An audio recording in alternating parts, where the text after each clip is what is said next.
Écolobabisme, la religion des adorateurs de la vie. La religion pour la vie, en ce début du 3e millénaire, née sur Internet, prend le nom d'écolobabisme. Parce que l'écologie a des prescriptions aussi impérieuses que les prescriptions religieuses, mais pour préserver et transmettre la vie, alors que bien souvent, comme nous l'avons vu dans les vidéos précédentes, les religions la menacent. Et babisme, en hommage au Bab. Le Bab est né en Perse et il fut à partir de 1844 à l'origine d'un important mouvement religieux qui rassembla chrétiens, musulmans, bouddhistes sur l'idée que Dieu adressa différents prophètes à différents peuples pour mener l'humanité sur le chemin de l'unité. Plus tard, Baha'u'llah s'en inspira pour créer le bahaïsme, toujours persécuté en Perse. Mais le bahaïsme diffère du babisme en ce sens qu'il correspondait à une époque d'expansion du communisme, une idéologie antinationaliste, le nationalisme se définissant comme une unité culturelle sur un même territoire, et qui prétendait unir les classes ouvrières de tous les pays pour les élever contre d'autres catégories sociales. Dans les deux cas, bahaïsme et communisme, il y avait recherche de l'humanité unifiée. L'écolobabisme, religion virtuelle, doit devenir réelle car elle correspond à un besoin actuel. Elle ne recherche pas l'unité dans la fusion des cultures, mais dans la complémentarité des différences. Une humanité aux multiples visages, comme notre terre aux multiples paysages. Chacun peut bien nommer son Dieu du nom qui lui plaira, mais le Dieu de Jésus est-il différent du Dieu Ea de la civilisation sumérienne, vieille de plus de 5000 ans? Anu, régnant sur le ciel, engendra à son tour un seul fils, ce fut Ea. Avec Ea, l'univers connut une force nouvelle, et ce fut l'esprit. Il était celui qui connaît, en lui se trouvaient contenus de façon mystérieuse tous les êtres qui avaient existé jusque-là. Il n'y avait plus de secret dans le monde, car Ea connaissait tout. Dès lors, les générations divines se succédèrent avec une grande rapidité. Il naquit des dieux en grand nombre, chacun incarnant une qualité Ea. Il y eut le dieu de la guerre, la déesse des fileuses, le patron des artisans, celui des moissonneurs, celui des bergers, les divinités des sources et celles des montagnes. Ea, par sa seule pensée, concevait les êtres à venir, et chacune de ses pensées était un dieu qui naissait. Extrait de Contes et légendes de Babylone et de Perse. Donc, la religion sumérienne est même parvenue jusqu'à nous, à travers les contes et légendes. Jésus résume cette idée en disant: Dieu est esprit, le Père, Dieu, est en moi, et moi je suis en vous.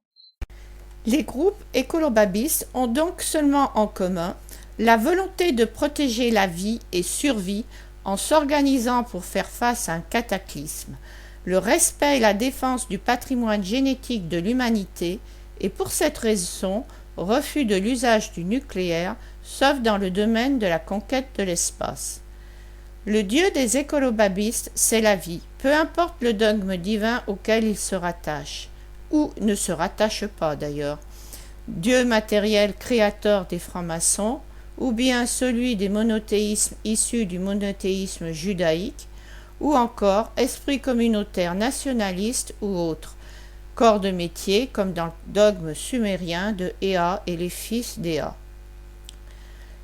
Son organisation s'inspire des premières communautés chrétiennes, formation de cercles ou communautés d'individus ayant un même idéal allant vers la protection de la vie, sous quelle forme que ce soit. Chaque cercle ou communauté s'organise donc autour d'un maître qui anime le groupe et définit ses conditions d'appartenance à ce même groupe, que ce soit donc un groupe religieux, professionnel, passion commune, virtuelle ou encore familiale. Son but, Le but de l'écobabisme serait d'obtenir un droit de consultant auprès de l'ONU comme pour toute autre religion, afin de mettre en place la régionalisation planétaire et éviter ainsi les conflits liés au contrôle de l'eau, énergie, matières premières. Prévoir pour toute population une terre d'accueil en cas de destruction de son territoire, désurbaniser les zones à haut risque sismique, faire reculer, disparaître le désert. On pourrait ajouter dans le contexte actuel, retrouver l'esprit du siècle des Lumières face à la progression de l'archaïsme religieux actuel. Quand l'écolobabisme est apparu sur le net, il n'y avait pas alors les problèmes d'immigration de masse vers l'Europe que l'on connaît actuellement, mais se posaient déjà de nombreuses questions liées à la démographie mondiale. Nombreuses étaient déjà les espèces menacées, mais il ne venait pas alors à l'idée de compter parmi elles l'espèce humaine du fait de l'importance du nombre d'individus qui la composent. Or, grave erreur, l'histoire paléontologique de la Terre nous montre de manière évidente que les espèces menacées en cas de cataclysme planétaire sont précisément les espèces dominantes de par justement leur spécificité d'adaptation à un milieu donné et leur difficulté à en changer. Or, l'espèce humaine domine toutes les autres et n'échappe pas à cette règle de fragilisation. Sa force résidait dans sa grande mobilité jadis. On en voit déjà aujourd'hui les difficultés. En cas de cataclysme planétaire majeur, combien de grandes villes seraient impossibles à évacuer rapidement? D'autre part, la densité de la population ne peut que favoriser la gravité d'une épidémie survenant sur une population affaiblie par la dénutrition par exemple. Les conflits culturels, religieux aujourd'hui sont à leur paroxysme. Qu'en sera-t-il quand, du fait de la démographie, le problème de l'eau, par exemple, deviendra crucial? Les migrations de masse actuelles qui touchent l'Europe ne sont pas des migrations climatiques ou faisant suite à un cataclysme sismique, par exemple. Ce sont des migrations liées aux conflits, désordres politico-guerriers, l'affaiblissement des États européens et l'inexistence d'une Europe qui se voulait forte. Du fait de la démographie, les réserves céréalières mondiales ne permettent pas de faire des stocks pouvant mettre à l'abri de la famine pendant plusieurs années la population mondiale, y compris européenne. Par exemple, en cas d'hiver volcanique suite à un séisme majeur, comme l'explosion d'une caldeira, par exemple celle de Yellowstone, qui détruirait la majeure partie des USA et plongerait le monde dans une obscurité, interdisant les récoltes céréalières.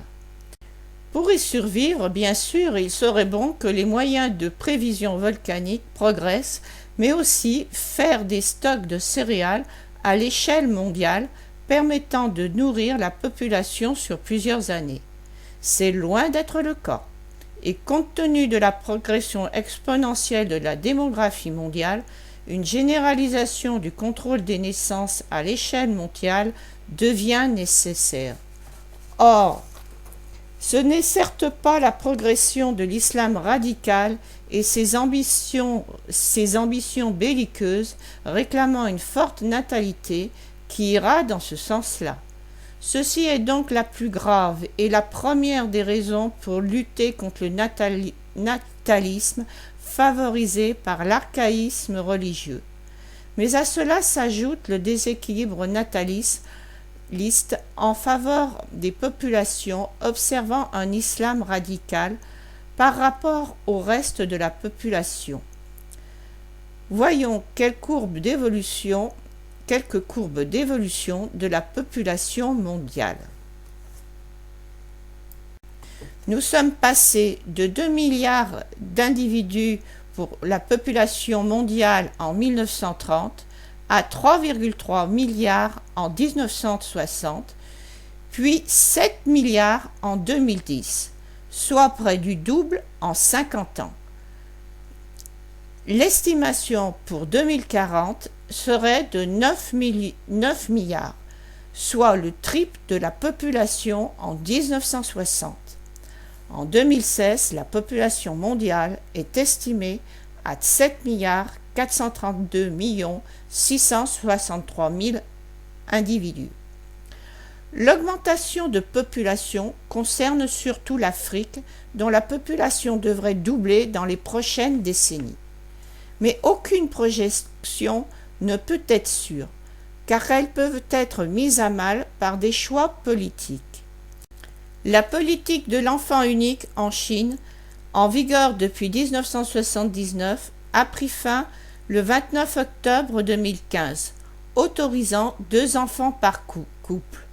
Or, la Chine représente 20% de la population mondiale, quand l'Europe n'en représente que 9,9% et l'Afrique 16,4%. De même, la progression de l'islam radical encourage une forte natalité dans une perspective belliqueuse. On constate une politique nataliste dans certains pays musulmans, notamment en Turquie. La relance de la natalité également en Russie. C'est donc à l'échelle mondiale qu'une politique de contrôle des naissances doit être pratiquée. L'aide au développement en Afrique doit aller de pair avec un contrôle autoritaire des naissances. Encouragement à 2 enfants par femme, maximum 4 enfants par femme, puis stérilet ou stérilisation au 4e si possible. Au Niger, par exemple, le taux de fécondité par femme est encore à 7,6 enfants, alors que plus de la moitié de l'humanité vit dans une région du monde où le taux de fécondité est inférieur à 2,1 enfants par femme, ce qui assure simplement le remplacement de la population. Assurer la protection du patrimoine génétique de l'humanité, principe de base de l'écolobabisme, protecteur de la vie sacrée, implique donc une politique de stockage céréalier que nous développerons ultérieurement, le contrôle de la démographie mondiale par le contrôle autoritaire des naissances, soit 2 enfants par femme en moyenne et 4 enfants par femme maximum. Une politique de l'eau qui est déjà un problème majeur dans bien des régions. Une nouvelle politique énergétique afin d'assurer à chaque population l'eau et l'énergie nécessaires afin d'éviter les inévitables conflits qui en résultent.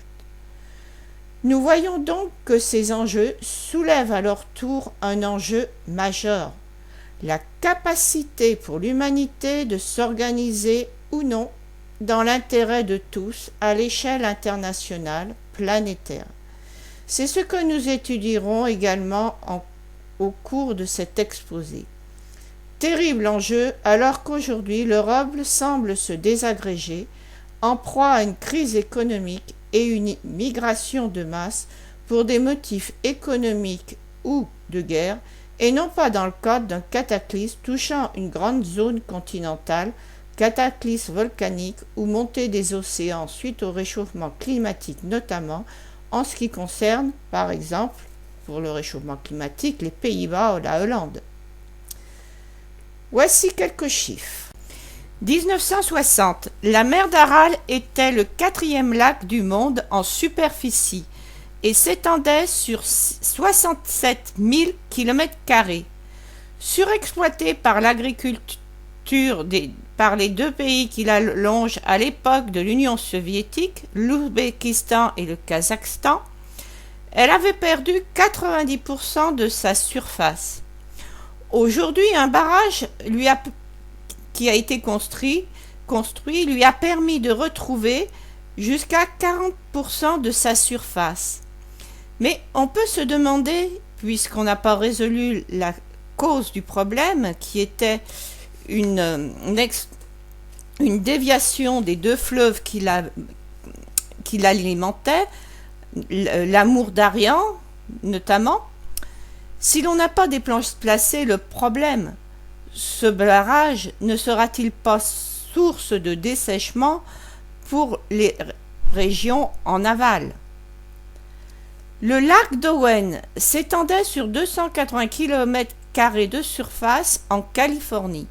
En 1913, les sources qui l'alimentent ont été redirigées vers l'aqueduc de Los Angeles. Le niveau a chuté rapidement en quelques années, laissant un siècle plus tard une étendue source de pollution poussiéreuse qu'il dégage. La mer Morte perd environ 1 mètre par an et risque de disparaître à la fin du siècle. Conséquence cataclysmique d'une éruption de la caldeira du Yellowstone. Heureusement, Binderman, professeur de sciences géologiques dans l'Oregon, pense que l'éruption ne devrait pas se produire avant 1 à 2 millions d'années. Voir site Notre Planète Info. Espérons qu'elle ne se trompe pas. Selon un autre scientifique, Smith, le risque serait de 1 chance sur 700 000 chaque année. Bon, je me méfie un peu des statistiques. La catastrophe nucléaire à Tchernobyl et Fukushima aussi n'aurait pas dû se produire selon le risque statistique étudié.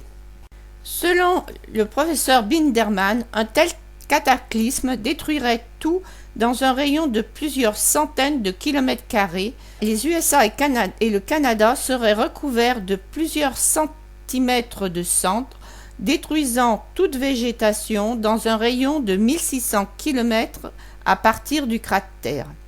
2/3 des USA, 1/3 du Canada seraient inhabitables du fait des émanations toxiques. Les dégâts seraient gigantesques. L'explosion du mont Sainte-Hélène avait engendré l'émission d'1 km³ de matière dans l'air. Le mont Pinatubo aux Philippines en 1991, 10 km³. Or, la dernière éruption du Yellowstone, il y a 640 000 ans, a rejeté 1000 km³ de matériaux. La libération de CO2 en grande quantité entraînerait un refroidissement climatique pendant au moins une dizaine d'années et une altération de la couche d'ozone. Le séisme de Sichuan en Chine le 12 mai 2008. 87 500 personnes sont mortes ou disparues après ce séisme. Le séisme de magnitude 9 qui frappa le nord-est du Japon. Il fut suivi d'un tsunami dévastateur et par endroits d'une liquéfaction du sol, ainsi que la destruction de 2 réacteurs nucléaires. Il fit directement 18 079 morts. Le séisme de Haïti en 2010, 316 000 morts. L'ouragan Katrina dévaste une vaste région allant de la Louisiane à l'Alabama en passant par le Mississippi aux USA. Cette région dévastée représente 235 000 km² et fit 1833 morts. Au Népal en 2015, un séisme fit plus de 5000 morts. L'éruption du Krakatoa en 1883 une île de l'Indonésie, l'éruption cataclysmique du volcan fit 36 417 morts.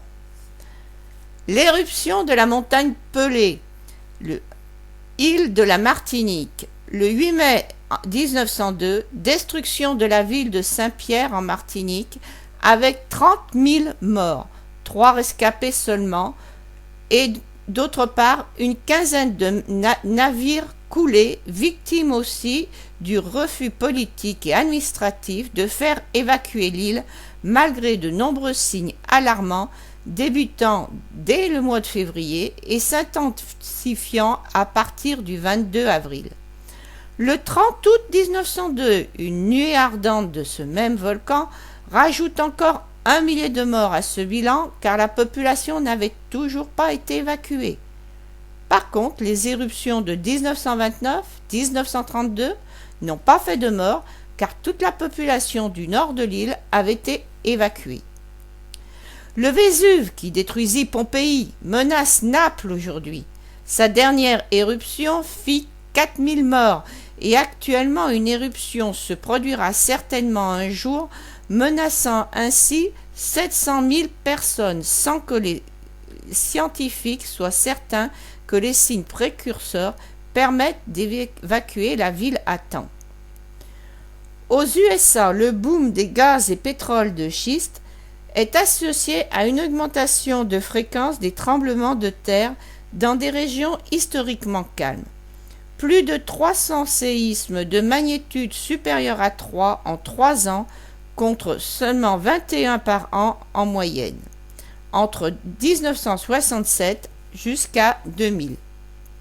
Selon les scientifiques, l'évacuation en profondeur des eaux usées produite par la fracturation hydraulique liée à cette activité serait en cause. Cite Internet Le Télégramme, 18 avril 2016. L'archipel nippon subit 20% des plus violents tremblements de terre du monde. Un méga-séisme le long de la côte sud de l'archipel, Nankai jusqu'à Tokyo, peut se produire à tout moment et générer un énorme tsunami qui pourrait tuer jusqu'à 320 000 personnes au Japon et obliger à l'évacuation de 9,5 millions d'habitants. Selon les évaluations gouvernementales, ce risque est évalué à 60-70% dans les 30 années à venir, 20% dans les 10 prochaines années. Il faudrait donc dès à présent tenter de persuader les populations vivant dans des régions à haut risque sismique à s'en éloigner, tout au moins diminuer la densité de peuplement urbain de ces zones. Face à ce sombre tableau, que faire? Tout d'abord, arriver à s'organiser à l'échelle planétaire et donc revoir l'organisation internationale au sein de l'ONU. Jadis, la civilisation européenne a rayonné sur tous les continents et a pratiquement directement à leur évolution et a participé directement à leur évolution technologique, alors qu'en faisant l'Europe, nous ne faisions que l'enfermer en vase clos, en regroupant des pays rivalisant avec la même technologie, la même richesse, tandis qu'en Afrique, le manque crucial de technologie l'empêche de faire face à des catastrophes écologiques, comme le risque de disparition du lac Tchad, dont la superficie actuelle représente moins de 10% de celle qu'il occupait en 1960.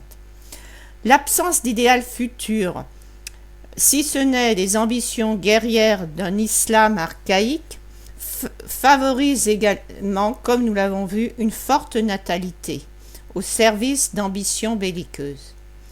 Nos moyens techniques pour modifier notre environnement sont incomparables avec ceux du passé, mais nous avons perdu la patience de la foi des bâtisseurs du passé, capables d'ouvrir un chantier durant une génération et plus, celle des bâtisseurs de pyramides, comme celle, plus près de nous, des bâtisseurs de cathédrales. Et c'est cette foi-là qu'il nous faut retrouver, redonner à l'humanité ses ambitions d'avenir, par qui naît la solidarité générationnelle et entre générations, celle d'aujourd'hui œuvrant aussi pour celle qui la suit. L'égalité en droit de l'homme et de la femme, actuellement en régression, doit également être un souci de premier plan pour les écolobabistes. Les liens entre la conception de Dieu telle que Jésus l'a définie peut être la suivante au XXIe siècle. Le patrimoine génétique de l'humanité est le corps d'une entité vivante, d'une pensée universelle fusionnelle que chaque individu peut enrichir en communion avec ses semblables, communication inconsciente par la pensée, et qui inspire tout individu en état de réflexion profonde. L'harmonie des relations humaines accouchera d'un Dieu véritablement universel et du paradis terrestre, où chaque individu, libéré de la peur et des aliénations qui en naissent, drogue, cupidité, aura les moyens de se réaliser pleinement suivant ses propres facultés. Pour que ce patrimoine ne s'appauvrisse pas et permette la régénération de tous, il faut permettre à tous de vivre et transmettre la vie, en limitant cependant à 4 le nombre d'enfants par femme sur l'ensemble de la planète et à 3 en cas de ville surpeuplée. On peut utiliser également certains petits moyens pour faciliter très jeune la pensée écolo-babiste, notamment par le calendrier écolo-babiste. Ce calendrier garde les fêtes suivantes: Nouvel An, Noël, les fêtes nationales selon les pays. Y figurent les prénoms de tous ceux qui ont apporté un plus à l'humanité. On distingue les prénoms liés à un message universel, tels des philosophes universels que furent Jésus, Bouddha.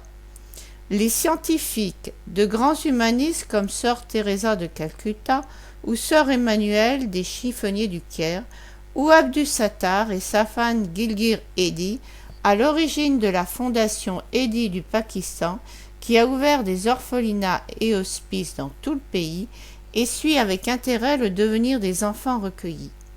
Abdul Sattar Edhi et sa femme Gilgir Edhi, à l'origine d'une fondation caritative au Pakistan, ont secouru jusqu'à 20 000 enfants abandonnés, mis en place des berceaux dans la rue pour recueil anonyme des orphelins, secouru également des sans-abri, toxicomanes, femmes battues, handicapés mentaux abandonnés, et même une jeune hindoue, sourde-muette, libre de pratiquer son culte à la fondation en privé.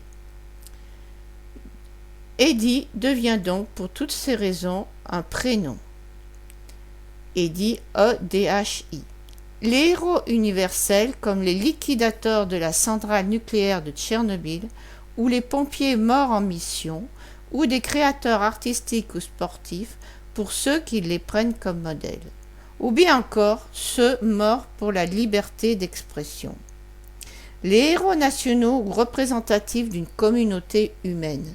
Exemple, Mahomet, car l'islam est une théocratie et non une philosophie, Jeanne d'Arc en France, Napoléon, etc. Des prénoms symboliques n'oublions pas, pour ceux qui critiqueraient, que sans Napoléon, l'idée révolutionnaire de l'égalité des hommes, la base de la démocratie, n'aurait certainement pas eu lieu en Europe. Des prénoms symboliques de paix et fraternité, par exemple Pocahontas, les noms des héros du roman fantastique du Seigneur des Anneaux, etc. Le Ramadan et le Carême sont remplacés par le Ramaren, qui ne dure que 14 jours et à date fixe. Il se termine par la fête de Jésus, Bouddha et Mahomet au 15e jour. Chaque communauté humaine établit son calendrier en fonction de ses caractéristiques particulières. Exemple, calendrier professionnel ou associatif, où y figurent les prénoms de créateurs ou inventeurs se rapportant à leur activité. Les noms de bien des scientifiques ont été donnés aux lois qu'ils établirent ou à un objet céleste, si bien que leur nom est passé dans le domaine public, peuvent devenir prénoms. Par exemple, Joule, nom d'un physicien. Je terminerai en reprenant une citation d'Anatole France. La paix universelle se réalisera un jour, non parce que les hommes deviendront meilleurs, mais parce qu'un nouvel ordre, une science nouvelle, de nouvelles nécessités économiques leur imposeront l'état pacifique. Et j'ajouterai, s'ils n'y parviennent pas, ils disparaîtront. Le climat actuel veut nous rendre certainement pessimistes, mais rien n'est irréversible. Il suffit d'affirmer haut et fort que nous sommes les héritiers spirituels de ceux qui firent le siècle des Lumières ainsi que leurs prédécesseurs, et nous entendons bien que reste vivant l'esprit du siècle des Lumières, mais que la science devra toujours rester au service de la vie.